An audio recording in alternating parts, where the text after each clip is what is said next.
Lost Luggage, Found Love. A Romantic Comedy in Lisbon. Part 1. Wrong Bag, Right Man. April Davis was 29, single, overworked, and on a much-needed solo trip to Portugal. She had planned every detail except the one that mattered most. Her luggage got switched at the Lisbon airport.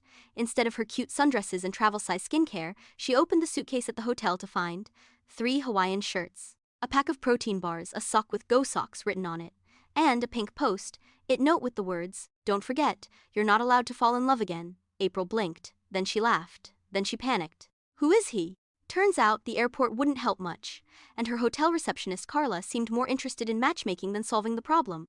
Find the man. Return his things. Maybe fall in love? Carla winked. April rolled her eyes, but deep down she was intrigued. By the next day, she saw a man across the hotel lobby angrily typing on his phone, wearing her sunflower maxi dress, over jeans. "Excuse me?" she said. "I believe you're wearing my summer in Tuscany." He looked up dead serious. "You have my protein bars, and my socks." Part 3. Introducing Jake. Jake Matthews, 31, Boston native, photographer, recently heartbroken. He was in Lisbon to rediscover joy and maybe eat pastel de nata without guilt. When April offered to swap their suitcases, he proposed something unexpected. "Let's keep them switched for one more day." She blinked. "What?" "It's stupid, but it might be fun. You live one day in my stuff, I live in yours. At the end, we meet up and compare notes." April hesitated, but then she looked down at her businessy beige flats, and then at his ridiculous pineapple shirt. "Fine, but I'm keeping the socks." The switch day. April's day. Photographed a street performer with Jake's vintage camera, ate 2 protein bars and regretted it. Got complimented by a group of 70-year-old tourists on her bold fashion sense. Accidentally signed up for a boat tour pretending to be Jake Matthews, solo photographer. Jake's day. Got asked by 2 locals if he was a travel blogger in April's floral hat. Bought 4 pastel de nata and nearly cried eating them. Stumbled into a tile painting workshop and made a coaster that said, "This is weird," got sunburned in all the wrong places. They met again at sunset at Miraduro da Senhora do Monte, both laughing too hard to speak. Sugar, lime, and bad ideas. That night, they had dinner at a tiny place in Alfama where the owner spoke no English and just brought random food. It was the best meal of their lives. Then came the caipirinhas. One too many, and April admitted, "I haven't laughed this much since, I can't even remember." Jake nodded. "You're a good kind of chaos."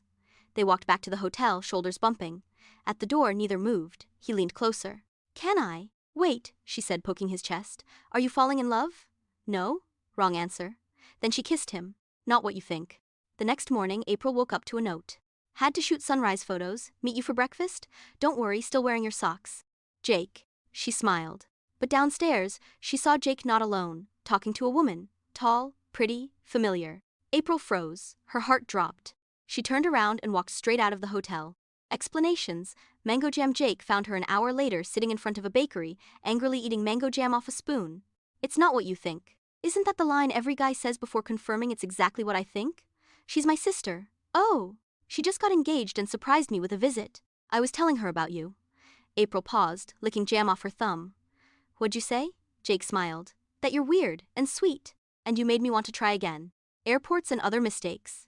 On her last day in Lisbon, April packed her real suitcase, heart heavier than she expected. She didn't say goodbye to Jake. He didn't knock. At the airport, just as she reached security, someone yelled, "You have my socks again!" She turned. There he was. "Did you really think I'd let you go without a dramatic airport scene?" "Depends. Are you also about to declare your love?" He nodded, breathless. "I think I already did." Back at the bakery, with mango jam. She dropped her bag and ran to kiss him. End.